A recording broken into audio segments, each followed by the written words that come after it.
Монголчууд дэлхийн бусад улсуудыг бодвол хожуу, хот суурин байгуулсан улс. 1950-ад онд Улаанбаатарын хүн ам 100 мянгад хүрэхэд утааны асуудал яригдж эхэлсэн баримт бий. Харин ардчилсан хувьсгалын дараагаас нийслэл хот руу чиглэх нүүдэл ихсснээр утаа бодит асуудал болж өдгөө гамшигын хэмжээнд хүрээд байна. Нийслэл хотод ойролцоогоор 200 мянга орчим өрх айл гэр хороололд амьдарч байгаа бол 20 жилийн өмнө хагас сая хүн амтай байсан хот өнөөдөр хагас сая машинтай болжээ. Эдгээр утааны гол их үүсвэрүүдээс болж өнөөдөр 20 орчим метрийн цаатахыг чарахад хэцүү болоод байна.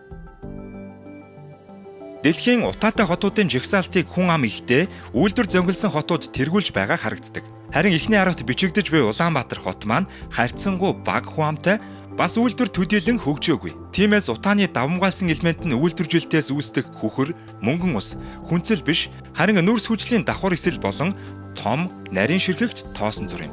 Эдгээр хорт бодис нь ургийн гач хөгжил болон амьсгалын замын өвчний их үүсвэр болж байгаа билээ.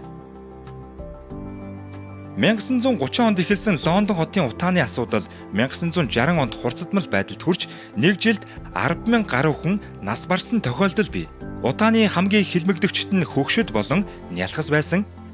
Англичууд цэвэр агаарын хууль батлан хатуу түлшний хэрэглээг багасгаж цахилгаан болон хийн түлшний хэрэглээг нэмж том үйлдвэрүүдийг жижиг хотууд руу нүүлгэснээр 4 жилийн дотор утаанаас салсан түүхтэй. Монгол улсын үе үеийн засгийн газар айл өрхүүдэд дулаалгын материал, утаагүй зуух, сайжруулсан түлш, орон сууцжуулах хөтөлбөр гэх мэт олон ажил хийсэн. Гэвч утаа улам нэмэгдсээр.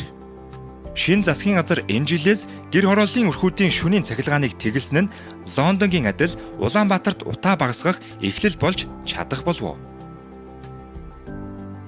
Утаа ийм байдлаар үргэлжилбэл цаашид эрүүл мэндийн асуудалтай бүхэл бүтэн үе гарч болохоор байна. Тиймээс үр хөгдүүдийнхээ төлөө бид утааны эсрэг бүхий л боломжоор тэмцэх нь ирээдүйдээ оролж буй хамгийн том хөрөнгө оруулалт юм.